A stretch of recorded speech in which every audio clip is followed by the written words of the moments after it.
Welcome to the Revenue Builders Podcast, a weekly show featuring B2B sales leaders and executives. Hosted by five-time CRO John McMahon and Force Management co-founder John Kaplan, the show goes behind the scenes with the people who have been there, done that, and seen the results. If you enjoy our content, please subscribe, rate, and review the show to help us reach more people. Revenue Builders is brought to you by Force Management. We help companies improve sales performance, executing the growth strategy at the point of sale. Find us at forcemanagement.com. Enjoy today's episode. Welcome to the Revenue Builders Podcast. I'm John McMahon, and my special guest today is Leslie Venetz. Leslie is a corporate sales trainer and sales-led B2B go-to-market consultant. She's been the head of sales 3 times, and Leslie is also the founder of Sales Team Builder. Leslie's a very active content creator. She has over 60,000 followers. She's posted daily on LinkedIn for over 1,000 days, and she is ranked by LinkedIn as a LinkedIn top voice of 2023. Leslie was also the first B2B sales creator on TikTok, posting under @SalesTipsTalk. That's almost a tongue twister. I didn't ever say it out loud before I picked the handle. Yeah. And I'm not going to say that I would have made different choices had I actually tried to say it out loud first. Yeah. So Leslie also co-authored the book Heels to Deals: How Women Are Dominating in B2B Sales. For today's episode, we've decided to focus on everyone's favorite topic, cold calling. Why?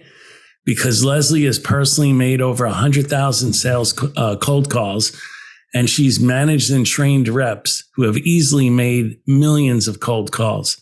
She has a depth of experience from her own personal efforts as well as those she's trained, which make her perfect for today's conversation. In fact, Leslie uses much of her expertise at Sales Team Builder to help people, especially salespeople, talk with their prospects instead of at their prospects. Welcome, Yeah. Leslie. How are you? I'm so great, John. Thank you so much for having me. Excited to be here and to talk about how cold calling is not dead, even though that's all we seem to read on LinkedIn. But it isn't. We'll talk about not why. dead. A lot of times I get asked by people like, hey, John, of all the different sales tools that are out there, which one do you think is the most effective? And I say the phone. And a lot of people laugh because they're thinking I'm going to name some technology or some piece of software that could be more effective. But hey, this may be rhetorical, but just to ground this discussion, can you start by defining really basically what a cold call is and why it is still so relevant in today's sales landscape? Yeah, absolutely.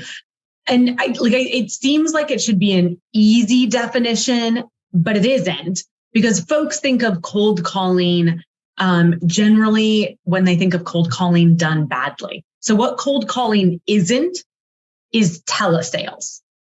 Like, we are not dialing through a list and word vomiting out a script to them verbatim. What we are doing is treating cold calling like a craft. So I think that's an important distinction. And something else that I see people get wrong very often, John, is they talk about cold calling done right, cold calling done strategically, where you have a relevant reason for the call, where you're showing up to provide value, where you, maybe have a name drop ready and they're calling it warm outreach. That's not warm. If the person did not ask you to call them and they are not expecting your cold call, that is cold. That is cold outreach. So I think that it's important for folks to understand that we're not telesales, but there's still a path to cold calling that is sort of wrong versus a way to do it more strategically and get the results that we all hope for when we take the time to pick up the phone. Yeah, I like how you use the word craft, because it is really, to do it really well, you have to think of it more as a highly defined skill. It really is a craft, Yeah. So what steps should sales professionals take before making a cold call in order to maximize success?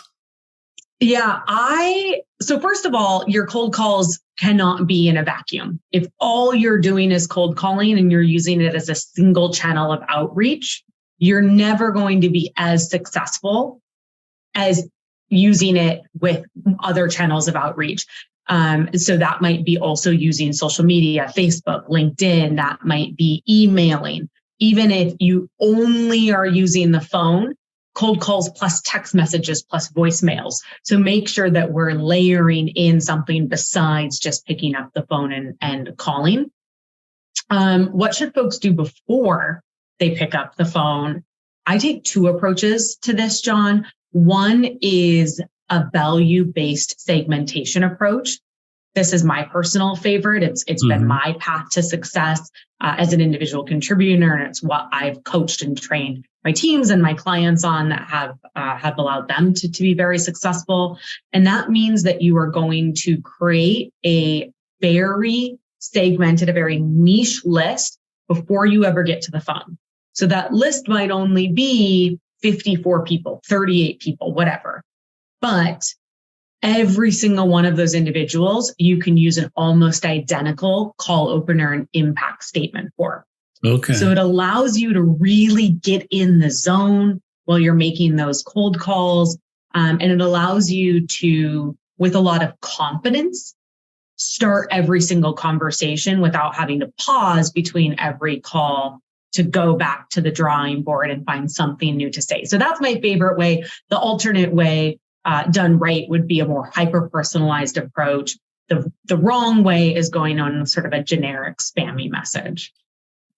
And making that list, Leslie, that you just described, do I do that by, sometimes we call it an ideal customer profile? Do I basically make up my ideal customer profile that you might use my product in this specific use case and it's this specific persona, and I get pretty granular on like who I am targeting?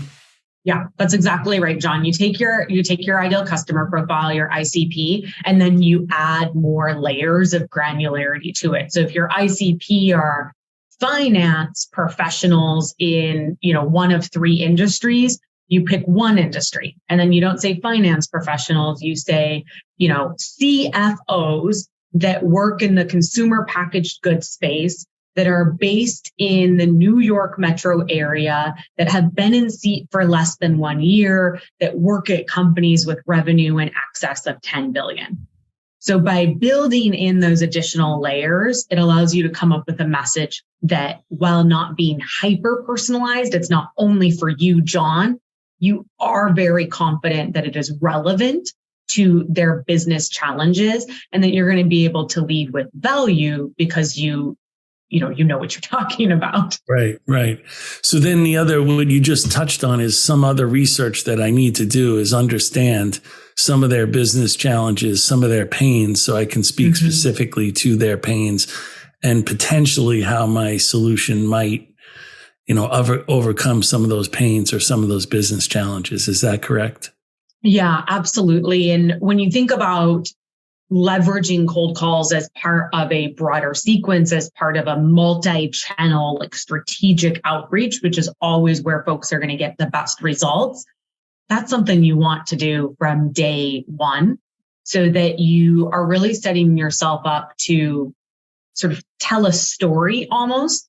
And the story is centering your customer. And we hear this terminology, right? Like customer-centric selling, buyer-centric selling. And you've hit the nail on the head, John. It's from the beginning, making sure that you are knowledgeable enough, that you are saying something that matters to them. I talk about it in the context of earning the right. Have you earned the right to ask them to read this email, to pick up this phone and listen to you? Have you earned the right to ask for their attention or their consideration? And the only way to do that is to make it about them. Yeah. Now, I wanted to go back and touch on something that you said that interested me, layering in. It can't be just making cold calls. You have to layer it in with, voicemails or emails, and you mentioned a couple other, items there. Are there specific ways in which I should utilize my layering in approach? Yeah. So ideally, folks are going to be using 3 channels. So generally that is a social channel, email, and a phone. So if that works for your sale, like whatever industry you're in, whatever ICP you're selling from, definitely take that multi-channel approach. Since we're really talking about cold calling today, and I know that there are some folks that maybe they're selling to ICPs that aren't on LinkedIn or aren't really on social or don't check their emails. I have had a couple of clients that sell into the healthcare space, but like doctors and holistic care centers where they're not stopping between patients to check an email or go on and make a LinkedIn post. So it was really, really call heavy, and ways that we were able to create layers of outreach, even within phone as our only real mode of outreach. We're using text messages. Okay. If you're using text messages, you want them to be extremely brief. You want to write them like a very, very short cold email. And when we look at what's working for cold emails, it's between 16 and 60 words, 16 and 60, really short. You want your text messages to be even shorter. Mm-hmm. And again, it has to be about them. So it can't be, hi, I'm Leslie texting you from Sales Team Builder. I want to see if you're interested in buying my product. Really, like it really holds you to a high standard. Yes. Of getting to the point. And then the other layer I would say is voicemails. If you're doing a very call heavy approach, John, you don't want to leave voicemails every single time you call. That might be a bit much, but you do want to pepper in voicemails. And there's a couple things that folks absolutely need to keep in mind when they're leaving voicemails. One, optimize for visual voicemail. So assume that not everybody is going to listen to your message. Assume that many people are going to read the transcript of your message. So we're going to follow a lot of those same rules that we would for that text message, for that email. Keep it really short, be concise, be articulate. And then make sure that your voicemail is about them. And then the last tip that I really suggest folks use is that if you are using other channels, email, social, use your voicemail to point to another channel, because it's often more likely that they're going to respond to you on social or on email than give you a call back. If that's not what's going on with your industry, if you really are expecting a call back, that's a place where I love to use that text message, because it might be easier for them to text you back than to call you back. So in general, think about creating ways to make it easy for them to both get value and easy for them to respond to you. Very good. Very good. Let's talk about the pitch, though, that we have to have for, our ideal customer profile. Are there any specific elements that might make up a compelling cold call pitch to really capture their attention?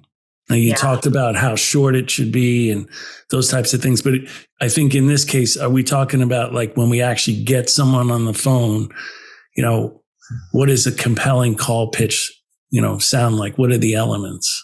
Yeah. So we've done it all. Somebody's answered our phone call. Yay. Hey. Balloons are falling from the ceiling. What you want to think about when somebody answers the phone is what your call opener is, your impact statement is. And then after that, we can get into the sort of meat and potatoes of the pitch. But thinking about call opener and impact statement, your call opener, there's 2 main methodologies being taught right now. One is permission-based opener. The other is reason for the call. I almost exclusively teach reason for the call, both because the data shows it works the greatest number of times, and it's also my sales style. Which is important, right? You got to stay with what's true to you, right? How you feel comfortable, right? It is important. And that's why, even though I don't teach predominantly teach permission-based openers, there's still something I always talk about, because the number one most important thing about cold calling is confidence. So often it matters less the exact words we're saying when we think about those first few seconds of the call, and it matters a lot more the tone with which we're communicating, because that is really telling the person that's picked up the phone whether or not we believe that we deserve their time. Mm-hmm. So find a call opener that you're confident with, a permission-based opener. Some of the ones that I think they're very cringeworthy, I would never do them, but people love them. Some of the ones that are most popular right now are like, "Hi, John, Leslie calling from Sales Team Builder. This is a cold call. You want to roll the dice and see why I'm giving you a ring, or hang up on me now?" I could never. I even saying it out loud, sort of, but sounds very corny. Yeah. It sounds so corny. It's not the way we speak in normal life, but people love them. They are extremely confident in delivering them. And as a result, they work for them. So I prefer a reason for the call opener, which is, "John, the reason for the call is," and then it's something I saw you post on social media. It's a referral. It's, we share a connection to one of our advisory board members. It's something from your CEO's earnings statement on growth. Like, it is a very specific reason for the call. So again, the data shows reason for the call works fast. That's why I teach it. And it's also just what I'm more comfortable with. But if you are doing a permission-based opener and it feels good to you and it's working for you, go keep doing it. Don't let me stop. Because it gives you the confidence, as you said. Yeah. Yeah. And the reason for the call works too, because people are always wondering, why are you calling me? What is the reason for that? Right. So, okay, we're making a cold call. Yeah. We're going to get something called objections. Yes. Yeah. And I guess one more thing before we move on to objections. Sure. When we think about the full impact statement, so your call opener is going to be maybe that first 8 to 15 seconds, preferably shorter. And we know that we have about 8 to 15 seconds for the person that we've reached to decide if they're either going to hang up on us, stay on the phone, but answer emails, or just check their self, be distracted, but let us talk to them, or they're actually going to listen. So that's one of the reason for the call works well, because we've told them why it's worth paying attention to us. But your entire impact statement, that's going to be a bit longer, maybe that first 30 seconds to 1 minute of the call.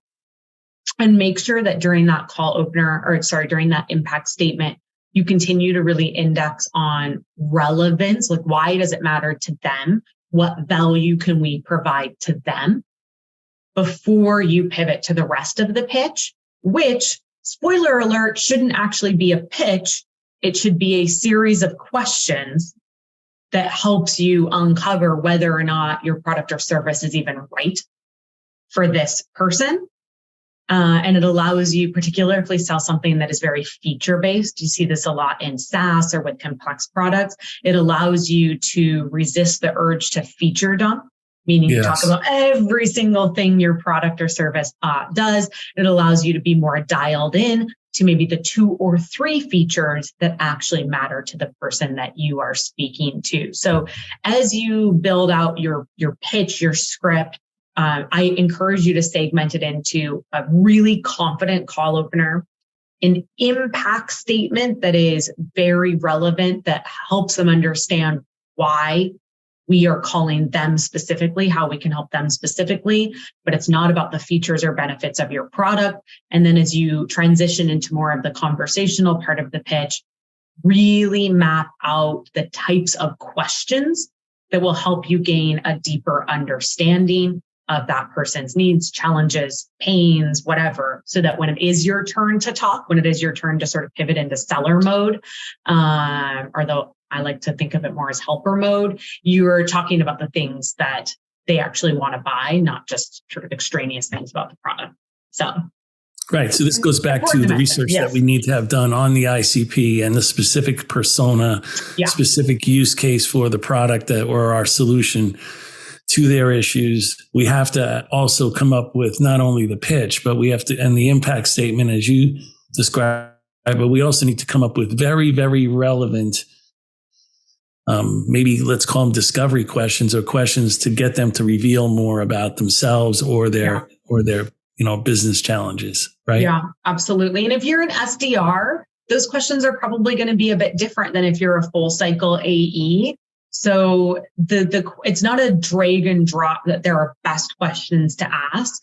We really need to think about the goal of the call, the outcome of the call. So if it's an SDR, it's getting that qualified meeting into an AE's calendar. If it's a full cycle AE, maybe you're thinking about this is an initial discovery meeting that you're starting to build a relationship off of. So be strategic in crafting a list of discovery questions with that end goal in mind. Okay.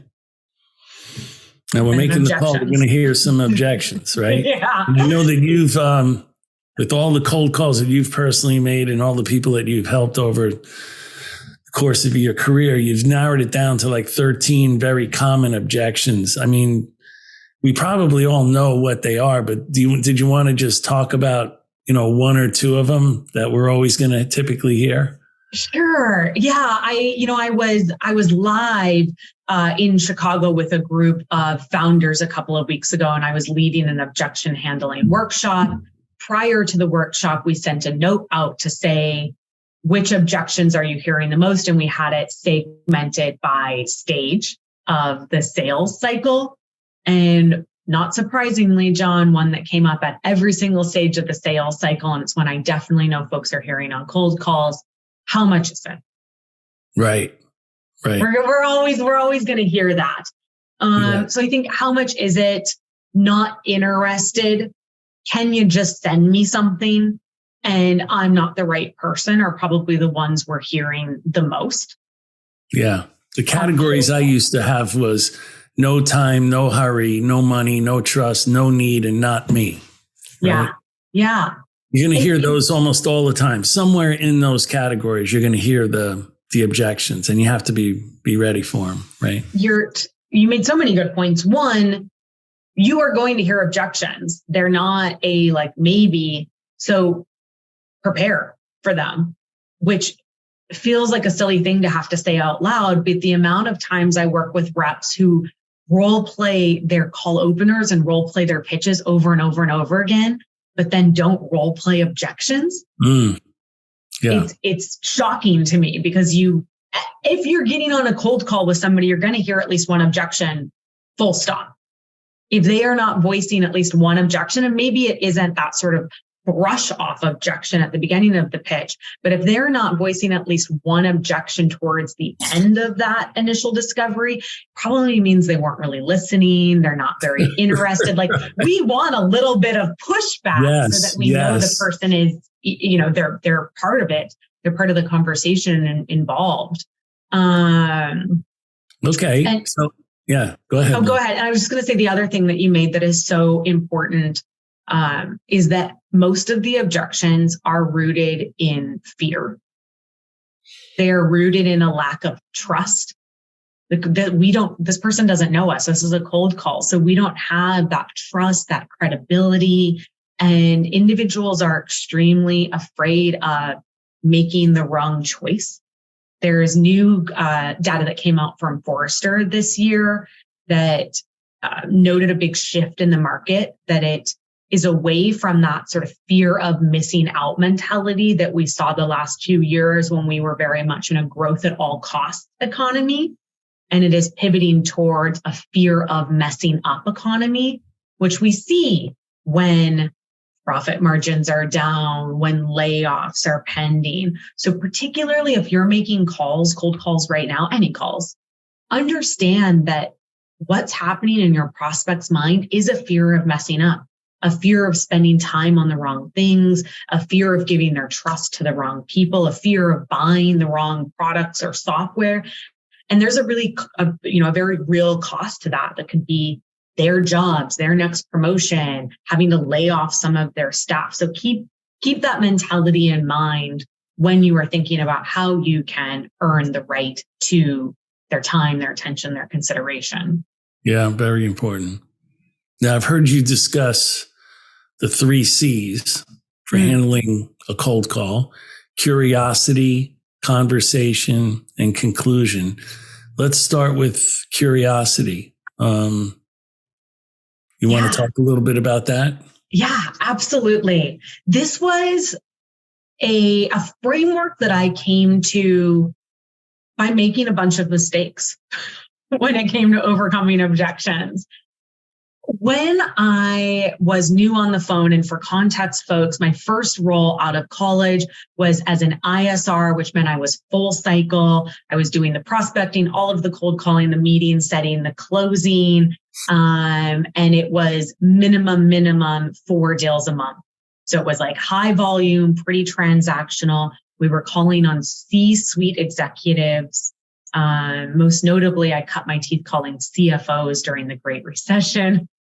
Yeah. And what I was taught was that the number one thing that I needed to do when I heard an objection was to overcome it. And it kept me stuck for many months, if not maybe years, John, in a mindset of hear objection, overcome it. And that made me a seller instead of a helper. It created an environment where I think prospects regretted giving me an objection in the first place versus just hanging up on me. It immediately had them put their walls up, because instead of hearing the objection and leading with curiosity, trying to learn more, I just tried to bulldoze them into understanding why their objection was just so silly. And anyways, here's my product. Here's all the ways it's going to help you. So what came out of those mistakes is understanding that the number one most important thing that you can do when you hear an objection is just try to keep the conversation going. Don't worry about overcoming it. Just keep the conversation going. And the way to keep the conversation going is be curious.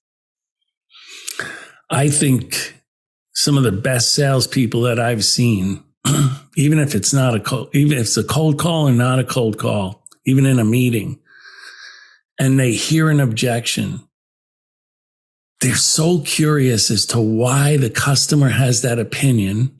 Yeah. That they start to ask why, and they don't understand. And it's very genuine because they really don't understand and they really are curious. That's number one. And number two is I found that those people also don't take anything personally. And as salespeople, I think a lot of us attach ourselves so closely to our product or our solution that when we hear an objection, we almost take it as an attack on us personally. And I think you need to separate yourself from your product and your solution. And as you pointed out, be very curious as to why the customer has that objection. What's behind it? It's true. And, interestingly, I left corporate about 18 months ago to make what was my side hustle, my passion project, my full-time role. And now I sell myself. I sell my own expertise. So it has been a interesting evolution 15 years into my career to have to go back and question some of that detachment and some of that fear of rejection in a new light.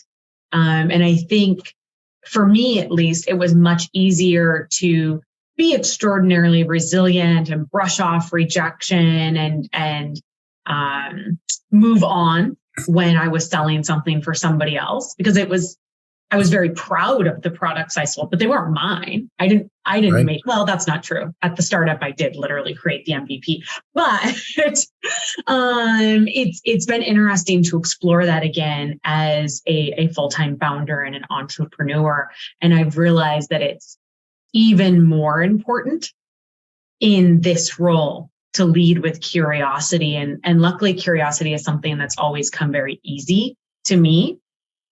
But one of the things that I coach reps on, and this is true for so many of our skills, John, like active listening and curiosity and empathy and time management, that folks often assume they have it or they don't. And that's so incorrect. That is unequivocally untrue. It is untrue based on leading data about neural pathways and how the mind works. It's untrue based on the data that we see within sales cycles. All of those quote unquote soft skills, they're still skills, which means that you can train on them, you can flex them, build those muscles. So you're so right that curiosity is something that I've seen in every single elite seller that I have either managed or worked with.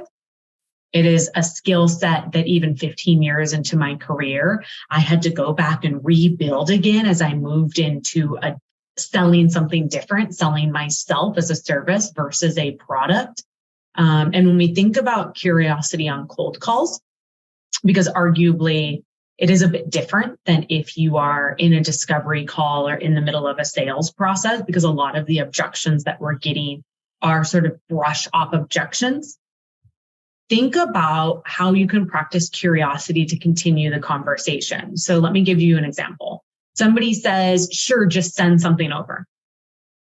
It can be really easy to want to believe that they are truly interested in seeing something.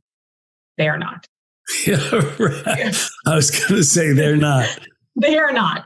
They're just trying to brush you off. They're trying to get you off of the phone. That is an objection. Yeah. So a way to continue the conversation, a way to lead with curiosity is to say, John, no problem. I can absolutely send something over. Out of curiosity, what would you want to see? Interesting.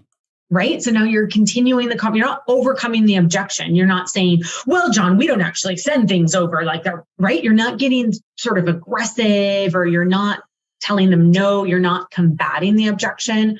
You're saying yes, and yes, I'll send that over. If you were going to partner with an XYZ, what would be the one thing that you would want to know about them? You're asking that open-ended question, you're leading with curiosity. And the outcome is that not only do you get to continue the conversation, you get an opportunity to develop a deeper understanding of what's important to this person. And the outcome isn't always going to be setting up a meeting, but the outcome can be maybe disqualifying them, which is still a good outcome. You're getting them out of your pipeline, so you're not wasting time there. An outcome can be that you learn something. You learn something about the challenges that your prospects are facing. An outcome can be simply that you got to practice overcoming that objection. That's still a positive. Maybe an outcome is that you find out that your competitor is a significantly better fit, and you can give them a referral that is going to be the best choice for them. So it is a bit counterintuitive. I think particularly for a new rep, when we're so indexed on overcome objections, set meeting. But pivoting from overcome to continuing the conversation through curiosity is a real game changer. Yeah. So what you're saying is the best way to explore curiosity is, by continuing the conversation. Yeah. I think the point that, you always make is talking with the customer instead of at the customer. And then the best way to keep the conversation alive and maintain your curiosity is to ask very smart, relevant, reflective, discovery type questions. Spot on. Superb summary.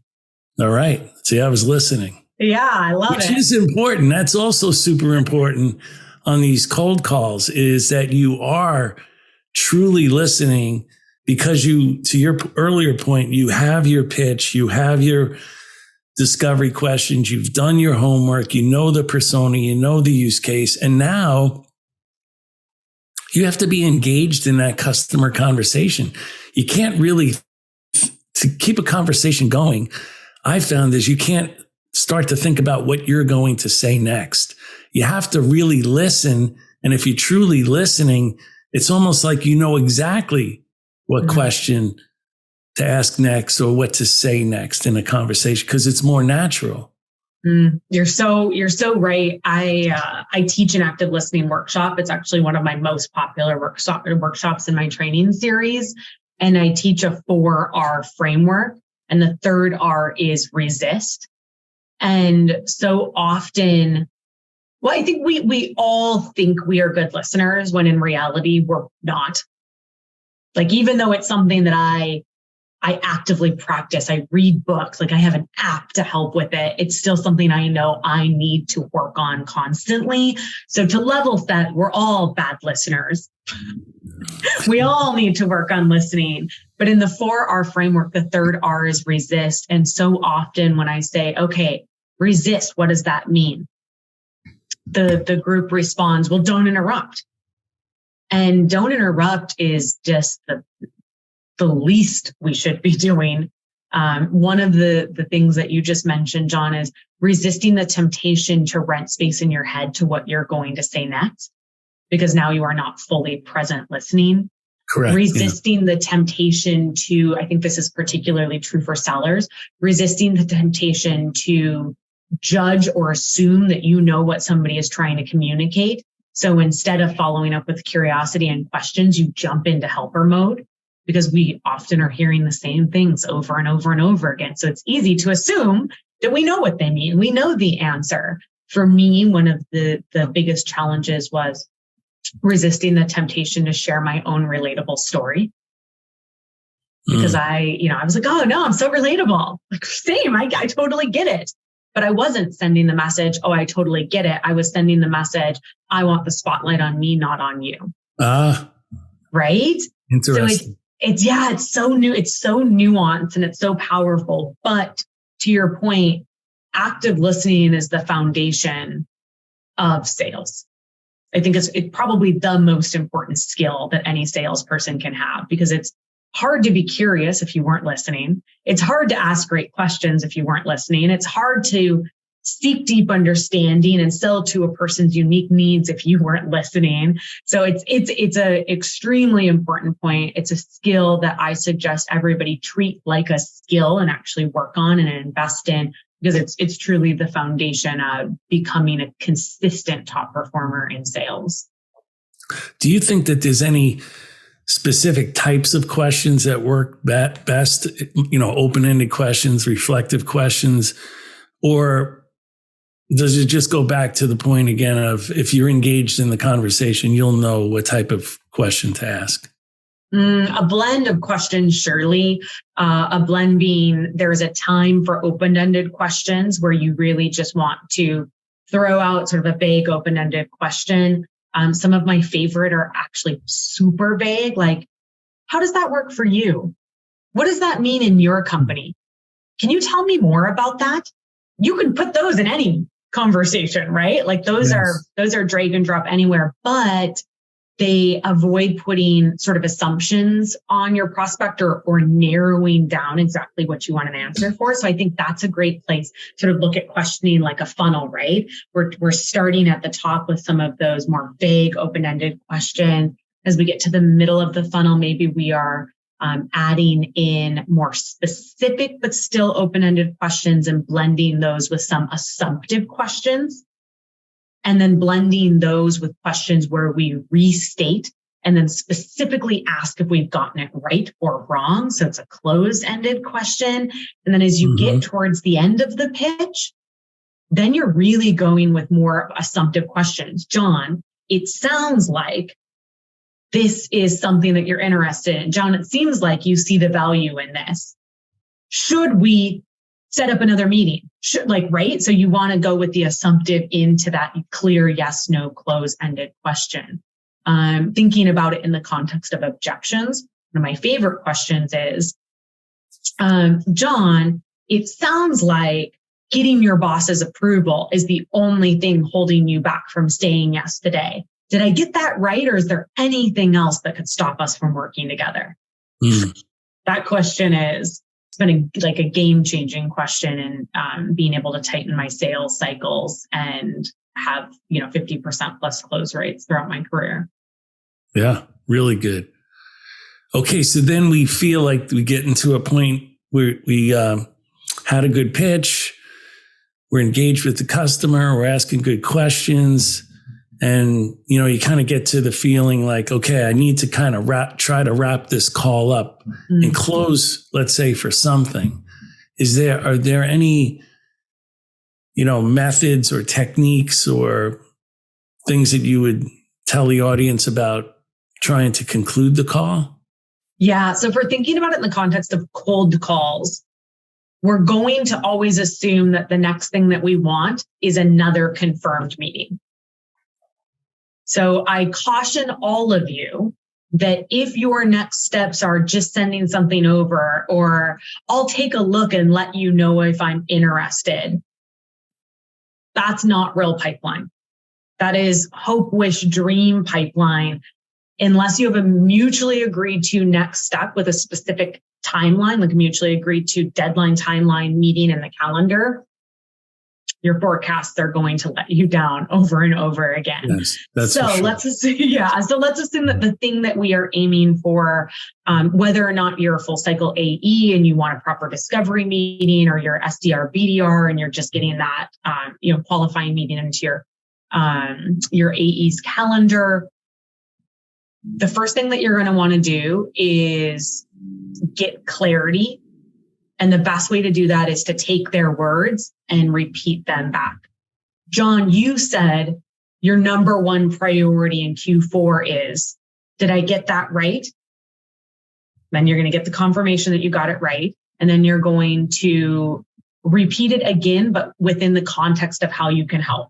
So knowing that the most important thing for you to get right in Q4 is X, and we either have helped X and Y people do that, or, I have an AE that can share 2 or 3 ways that, we've helped other folks in Y industry do that, right? Like the reason for the call, the reason they should get on the next call that is, again, rooted in giving them value, repeat that, and then say, should we set up that next call? Do you have your calendar in front of you right now for us to get that call booked in? My AE is available on Thursday next week between 10 a.m. and 1 p.m. Does that time block work for you? So it's a bit of a layering technique where you get the confirmation that you got it right. And then you get the confirmation that they understand the connection between their challenge and how you can help. And then you ask that very direct question about getting a meeting booked. And here's what's tough about asking such a direct question is that oftentimes they're going to push back and be like, no, I don't know. That's not bad. That's not bad. It's better to ask the direct question and get that maybe or get that no on the first call, because you're either going to avoid time wasting, your time and your AE's time, and avoid like bad forecasts and bad pipeline in general. But more importantly, it gives you a chance to overcome any outstanding objections before this prospect ghosts you, because that's what's going to happen. Right, because there's something there they're just not telling you. Yes, that's exactly right. That's exactly right. So see, 5 minutes at the end of the call to make sure that you have an opportunity to go through those mutually agreed to and like time-bound next steps, and to save a little bit of time anticipating that there might be some pushback, some hesitation, or to your earlier point, some fear that you need to openly discuss with them before they are willing to agree to give you additional time on their calendar. Yeah. Now, we talked earlier about layering in, social, let's say text and cold calling. Yeah. What do I do if it's my first call and I get voicemail? Do I just not leave a voicemail because I want to get the person live? Or would that be my first opportunity to say something on the voicemail, hoping that I can catch them the next time live? Yeah, I think it really depends on what type of sequence you're running. If you're running a call heavy sequence, I might not leave a voicemail on the first call so I can call back the next day or call back that same day. You can do 2 calls in the same day, never more than 2, but 2's okay. And try to reach them directly. I would never call more than twice without leaving a voicemail, because then that's like, who is this? It just makes you seem like you are a scammer. If you are running a multi-channel sequence that has either social or email in it, my favorite way to start sequences is with a double tap. And that means a voicemail with either an email or a social touch point. And what that's going to sound like in the voicemail is, John, hi, Leslie calling from Sales Team Builder, sending you an email about, and it's going to be something pertinent to them, the pod you were just on about cold calling. The statement that you just made about needing to increase your supplier diversity without increasing your supply base, something relevant. I'm sending you a white paper that I think can help. I'm sending you a workbook that I know you're going to love. The email subject line is cold calling. So you're using that voicemail to then point to an email, which is going to increase open rates on your email. And then in that email, you're going to have that value-based deposit, the insight, the frictionless call to value with a clear call to action of what you want that person to do next, whether that's, call you back, probably not, probably book in your calendar. Maybe it's just read this thing and tell me if it's relevant. But it creates a beautiful little flywheel. I like that, especially since if we go all the way back to we built the ICP, we know the use case, the persona, the challenge, business challenges and pains that they have. That's a perfect way of doing it. Really, I like that. I do too. And it works. Best part. It works really well. Yeah.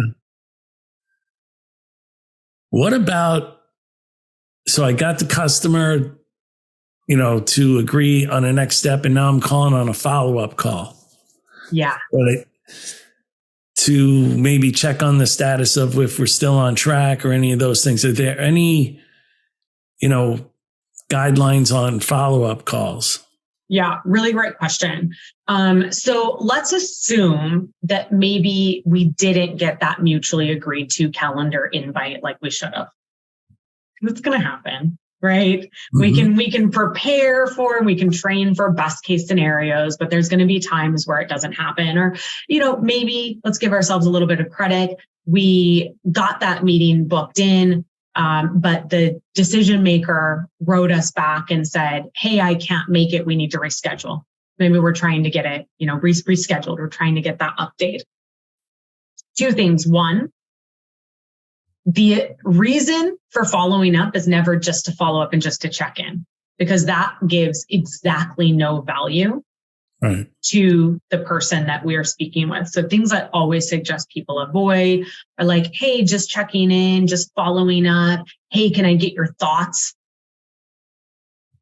Instead, replace those sort of very generic, very seller-centric messages with a reminder of why they were excited about that follow-up meeting in the first place. So an easy way to do that is make sure you're always putting an agenda in your follow-up meeting. That's going to increase your stick rates in the first place, because they're going to open that meeting. They're going to be like, why did I agree to this? Oh, this agenda is so relevant to me. I won't cancel it, or I won't deprioritize it. Two, for example, instead of saying thoughts ? Say, John, want to make sure I get your thoughts on, increasing your account penetration by 12% via cold calling. Does this time or this time work, to get it rescheduled? So be specific about why you're following up. And you're never just checking in, like be honest. Instead of saying just checking in, say, John, we agreed to meet on Tuesday. It appears this time doesn't work. Do you still want to speak? Like, say the quiet things out loud so that you both give your prospect an out if they aren't really that interested. And then that allows you to avoid time wasting or to have an opportunity to confront those potential objections, those fears they might have head on, so that you can, reach that positive outcome. Okay, so let's go back to a scenario that we talked about before. I'm making a cold call. I get voicemail. I left a voicemail and I reference I'm going to send an email with some information. I send the email and then I get an objection. So how do I overcome an objection if someone sends it in response to one of my emails that I sent along with, my voicemail? Yeah. So the first thing that you're going to want to do is immediately pick up the phone.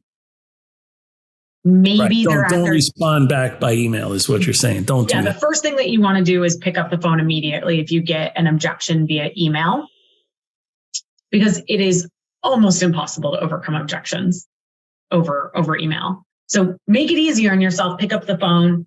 If the person doesn't answer, go ahead and leave a voicemail asking if you can talk about whatever the objection was over the phone. Like, say the thing that you want, ask for the thing out loud. Don't be vague about it.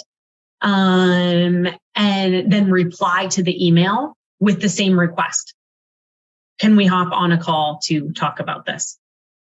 So you're going to make the phone call, leave the voicemail asking for time, reply via email asking for time. Give yourself a shot at overcoming that objection live.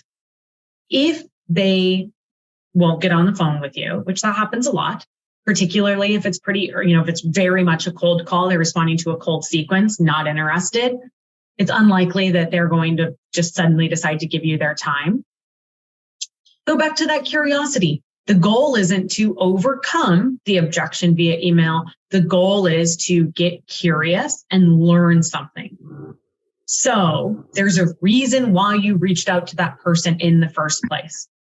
Maybe it is, you saw their post that they wanted to increase their, head count by 30% before the end of the year. Tell them, that is the reason that you reached out. It seems like maybe you got it wrong, or maybe the timing isn't right. And then ask for their feedback or guidance. That's one of my most popular emails, popular in terms of response rate. Just to be like, it seems like I got it wrong. I'd really appreciate a bit of your guidance. Can you share 1 or 2 bullet points of where I missed the mark? People generally like to be helpful. Maybe it's not going to ultimately result in that meeting today, but it does keep the conversation open, and it does give you information that will help you go back and approach that person at a future date. Have you ever asked them if they're not the right person or you're not interested? Can you refer me to someone in the organization that you think this is pertinent to? I tend to avoid those emails. Sometimes I'll do an email. I don't mean email, even if you're on. I'm still on a cold call, but I realize Leslie's not really interested. Oh, okay. I understand. So via email, I will sometimes ask for that referral, as my quote unquote breakup email, although I hate the term breakup email. Generally though, I know that I got it right. I know I am reaching out to the right person. I've done my research. So for me, a lot of it is because I spent most of my career as an IC or people leader penetrating enterprise accounts. So you're the CFO. I know you're the CFO. I know, right? I know you're the right person. Pretty difficult to hide that in that title. Yeah. When I've worked with clients who are maybe penetrating in the mid-management where there are a ton of people with the same title, I think that's an appropriate time to get the clarity on, are you really the right person? But if you're getting it on a cold call, I would still approach it with curiosity. I would assume that it's a brush up objection before I would assume that I actually got the wrong person. So, John, that might sound something like, oh, shoot, the reason I was reaching out to you specifically, and repeat the reason that you're reaching out to this person, and then just ask, is that not what you do? Ask the question that you want to know the answer to. Sure. I think, it kind of goes back to the permission-based openers that for some reason we are often trained to speak in a way and act in a way that we would never do in real life. Yes. And that's true with overcoming objections, that we have to sort of spin a yarn and sort of be vague and mysterious. Instead of just asking the question. Just ask the question that you want to know the answer to. Yeah. Now, have you found, is there an ideal time of day or day of the week to make cold calls? Have you ever found anything like that? There's so much data on this, John, but it really depends on who you're calling. Yeah, probably depends upon the level of who you're calling. And yeah. So it can change based upon the level also, right? Yeah. If you're calling super, super senior folks, I have found that calling early in the day and late in the day does work well because it's generally before or after their meetings, or if you're calling into an office, it's before or after their gatekeeper has left. So that works really well. If you're calling folks, like the example I gave of calling on doctors or calling on like holistic care providers who are with patients, same thing. You might want to call before their patients start or after their patients end, and never call on Mondays because that's always going to be their busiest day. So think about the life of the person that you're calling on. Like, think about the life they are living and when it is most likely based on that persona that they would be available. But it also goes back to why we use sequences. Like, just randomly calling people or randomly emailing people is not a path to success. You need to figure out what is repeatable. And the only way to do that is to have it in a measurable way. You're not just randomly calling people. You can then track when your calls are being made because maybe you're using your CRM or sales enablement platform, and it shows that the highest pickup rates are between 10 and noon, Tuesday, Wednesday, Thursday. Now you know that's when you want a time block for cold calling. It shows that your highest email open rates are after 3 p.m. on Thursday and Friday. That's when you want your emails to go out. So I really encourage folks to take, just like we treat cold calling as a craft, we also need to understand that the best results are going to come from having repeatable processes. So the more you can systemize your outreach, the better you're going to be able to iterate on when you should call, when you should email, what you should say. And that's when cold calling really, really works. And 100 times out of 100, John, if you see people that are on the cold calling as dead narrative, it is because they are not treating it like a craft. Right. And it is because they are not doing it in a way that is systematized or repeatable. They're just sort of freewheeling it and not going in prepared to earn the right to their prospect's attention. And then they're wondering why it's not working.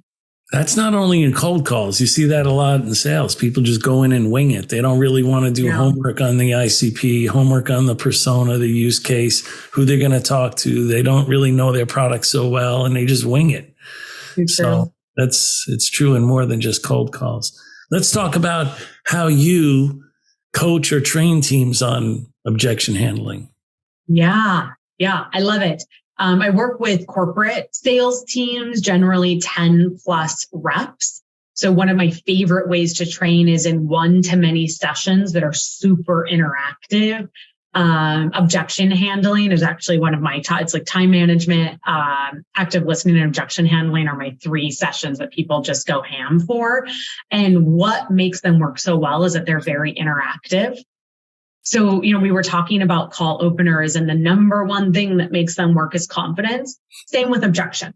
The number one way that is going to make you better at handling objections is you being confident responding to those objections. So the way that I like to train or coach is to make sessions interactive so that I can be there putting the best practice bumpers on, but we build together responses that are things that you, the rep, would actually say in the context of your day-to-day sales motions. So I love an interactive approach, and I love being the person that doesn't just tell people what to do, but brings them along in a way that's more collaborative, where we co-create outcomes, we co-create deliverables that are in best practice, but are in their words. Yeah. Good. I think along the lines of constantly improving, I think you're holding what you call an outbound masterclass soon. Do you want to talk a little bit about that? I am, yes. Me and Nikki Ivey, who is also a LinkedIn top voice for sales, will be live in Tampa, Florida on November 7th. For a 1-day content deep dive. It is outbound everything. So we're going to talk about LinkedIn. We're going to talk about owning your territory as an IC, about cold calling, about cold emailing, about using video. outbound, but it's also end capped with some bits that focus on mindset as much as skill set. So we're starting the day with a guided meditation. We have a guided stretch after lunch. We have a little happy hour, but the featured cocktail is actually a mocktail. So really working hard to both share valuable content with people that will allow them to level up, but also do it in a way that isn't like hustle or die, because sales is tough and we need to invest in our mindsets and our mental health as much as we need to invest in those skill sets that allow us to unlock our potential. Yeah, I agree.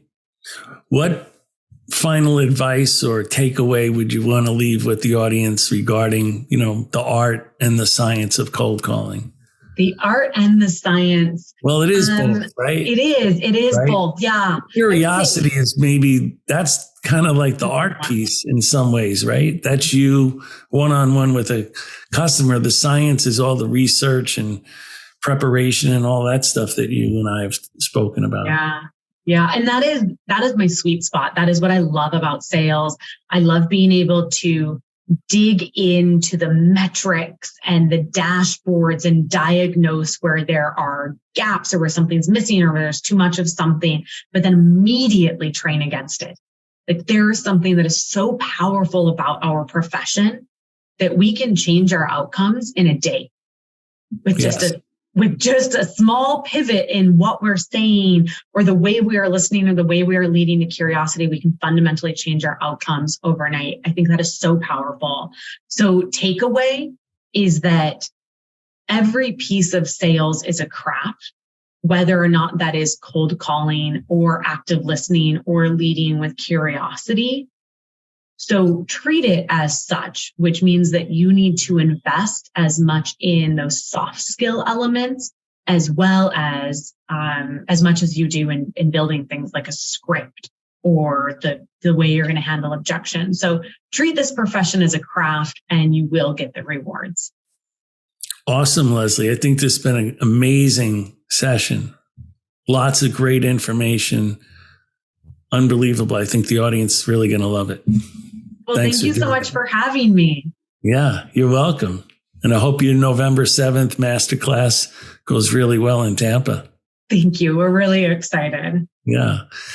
Well, thanks to Leslie and thanks to everyone for listening to another episode of the Revenue Builders Podcast. Thanks for listening to today's episode. Be sure to check us out at forcemanagement.com.